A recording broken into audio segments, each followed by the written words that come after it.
Assalamualaikum and hello everyone. Today I would like to presenting about the port documentation and procedure. But first we will recognize the port documentation and procedure. Here are my group members named that will be presenting in this video, which we have Ilya, Ayu, Ain, Amira, and the last is me, Fatin. So we will go through about vessel berthing meaning. So vessel berthing is a berthing entails mooring your vessel in a specific location known as a berth. Just imagine that the berth is as a parking spot for your vessel to make it easier to comprehend. Berthing is a term used to describe the entire process of navigating your vessel until it is secure in its berth. So I will share the procedure used by Hambantota International Port, which is the short name we call it as HIP for their vessel berthing port. The procedure to follow is the port control will receive a 72 hours and 48-hour estimate time of arrival, which is we call it ETA, notification from the local agent. So that the local agent is required to give this list, which is the first is particular of the ship.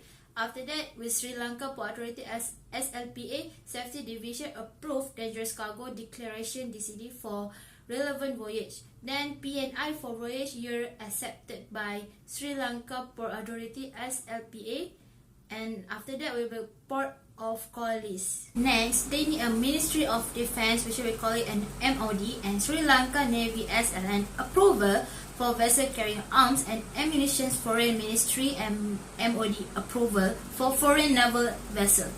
Approval from Sri Lanka Atomic Energy Regulatory Council and MOD for vessel arriving with radioactive materials or similar dangerous goods of concern also needed. COVID-related document as required by the government, which we call it SOP. Any other information judged necessary for the safety of navigation, life, the environment, and the property.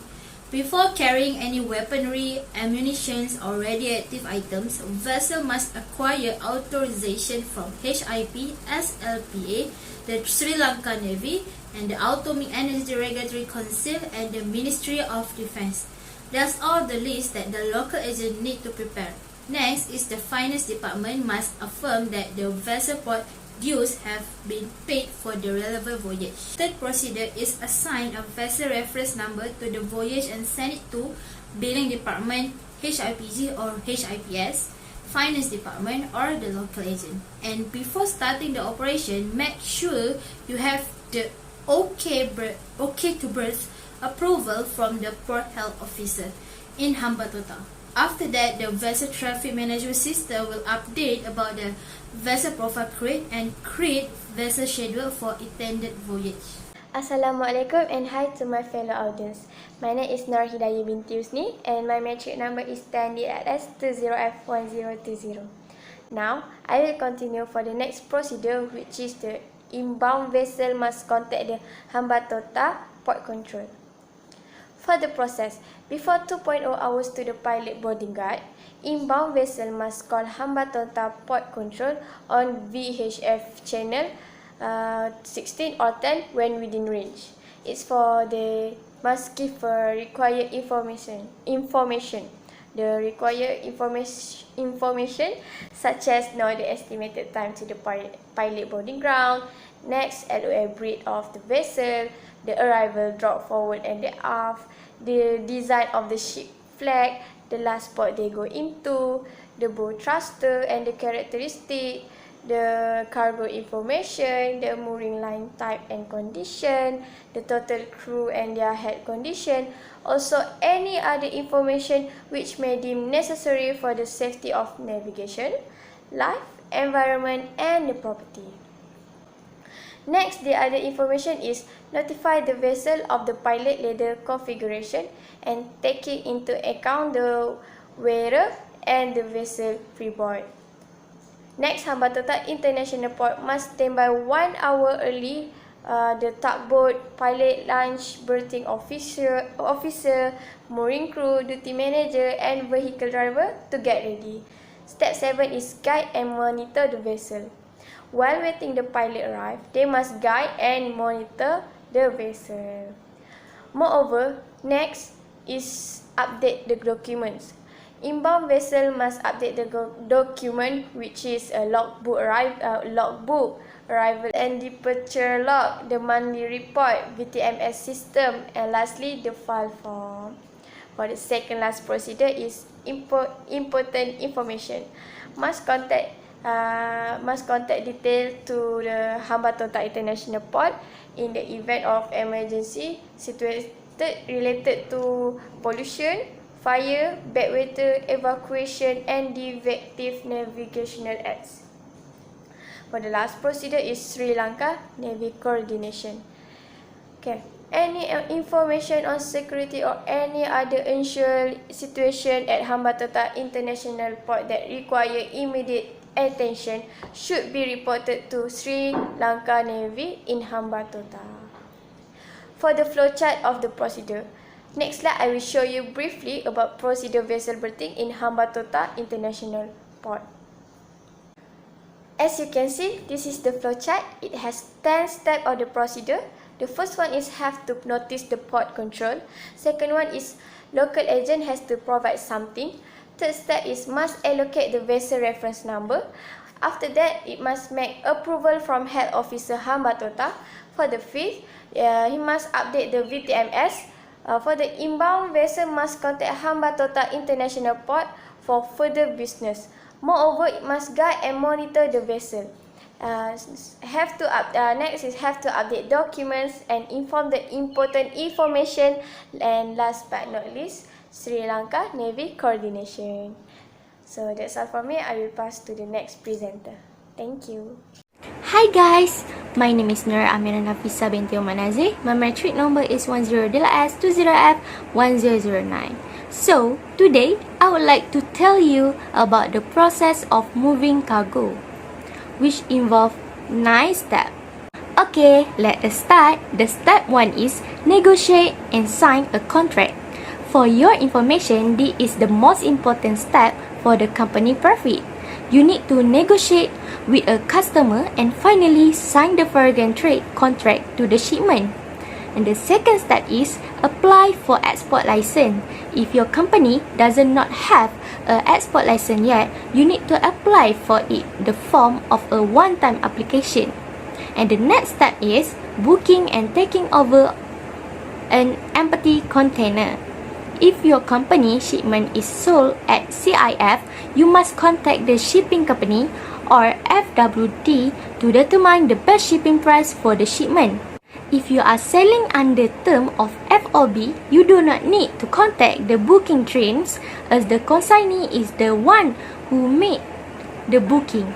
The process of taking over empty container is in the port is leaving the port in exchange for the booking confirmation in the port warehouse after issuing CIF and booking.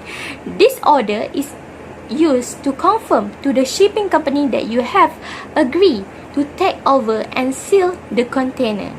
If you export with FOB, you will receive a transport confirmation and exchange it for a booking confirmation, then do the same with CIF. The next step is step 4 is preparing the export good and checking the export good. After the customer agree to the pro forma invoice, you need to plan the production of the good to ensure the quantity and quality promised in the contract. The next step in the process of exporting good after booking is to plan the procurement of the container for packing and the second inspection before sealing. It gonna pack in the warehouse. At this time, the import-export department must coordinate with the technical department and factory worker to seal the good. And at the customer request, they must fill out that shipping information. After that, it gonna go through to the port packing. It is very similar to warehouse packing. However, port packing require more paperwork and procedure. When a packing at port, we usually need to hire worker to pack the good at port. Step 6 is take out insurance for the shipment. Here, you need to contact the insurance company to take insurance for the shipment. The amount of insurance depends entirely on the value of your good. For ordinary good, the insurance premium is 2% of the total value of the good. For shipment export under FOB or CNF condition, insurance is not required. Step 7 is completion of custom formalities. This is very important step in the process of exporting goods. This step is include opening of the custom declaration, registration of the declaration, payment of the fee, receipt of the declaration, liquidation of declaration, registration in the ship book, and the last one is actual export of the custom declaration. The next step is delivery to the ship. This step must be complete before the closing of the deadline and before the actual export. The transfer to the ship is complete when you receive the bill of lading, whether it is the originally 3 copies or surrender bill. And the final step is payment for the product. At this stage, the import-export processman must complete the set of payment paper comprising commercial invoice, packing list, serial bill, certificate of origin, and certificate of fumigation. In case you pay by LC, you must make the paperwork to the guarantee bank notification. That's all from me. Thank you. Assalamualaikum. My name is Nurul Kalisa Binti Abdul Aziz, and my matrix number is 10DS20F1021. Now I will explain about the procedure involved in the process of moving cargoes. The first procedure is reservation of shipping space. The shipping business issue a shipment order after accepting the exporter request, which is to reserve the required space in the vessel for shipping. Okay, second is internal transportation arrangement up to the shipment port. In this procedure, exporter makes all of the required preparation for products transit to the port, whether by road or rail, and to enable his agent to take delivery of the goods at the port of shipping. The exporter endorses the railway receipt in his favor. Number 3 is shipping document preparation and processing. Once the goods arrive at the port of shipment, the exporter shall provide comprehensive instruction to the CNF agent for the transportation of the cargo, as well as the complete set of documentation shown above. Okay. Number 4, custom clearance. Custom clearance is required before the cargo can be loaded onto the ship. The foregoing documents must be given to the custom appraiser at the custom house, together with the 5 copies of the shipping bill. Number 5, getting a carting order from the port trust. The CNF agent then goes to the superintendent of the relevant port trust to get a carting order to move the goods within the dock. Okay, the cargo is carried into the port area and stored in the proper shed after receiving the carting order. Number 6, examination by custom and insurance of a late export order. The products are physically examined and sealed in the presence of the custom examiner at the port of dispatch. By submitting an application to the Assistant Collector of Custom, the same might be arranged at the exporter plant or warehouse. If satisfied, the custom examiner grants a formal permit to for cargo loading aboard the shipment in the form of a late export order. Number 7, yet the custom preventive officers late ship order, and lastly is obtaining the receipt of made and bill of lading. Okay, that's all from me. Thank you. Assalamualaikum, I am Ain Zulaika. I will explain about the document needed in pursuing cargo's movement. First document needed is commercial invoice. What is a commercial invoice? A commercial invoice is a part of export and import documentation and may be used by custom authorities to assess applicable taxes and duties. Next is bill of lading. A bill of lading also serves as a shipment receipt when the carrier delivers the good at predetermined destination. Next is consular invoice. It is certified by the consular official of the foreign country. It is used by the country custom official to verify the value, quantity, and nature of the shipment. After that is the certificate of origin.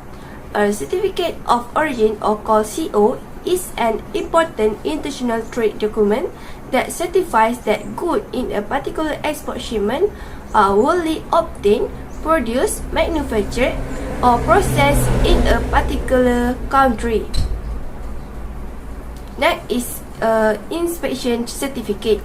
It is only required on the specific goods such as industrial equipment, perishable item, and meat. Next document is dock and warehouse receipt.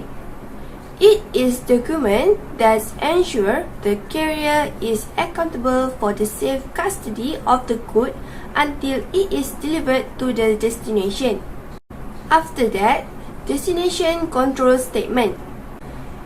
This document is a necessary legal boundary clarifying that what happened to shipment, and it essentially states that the buyer is not going to take the good and forward them to another country.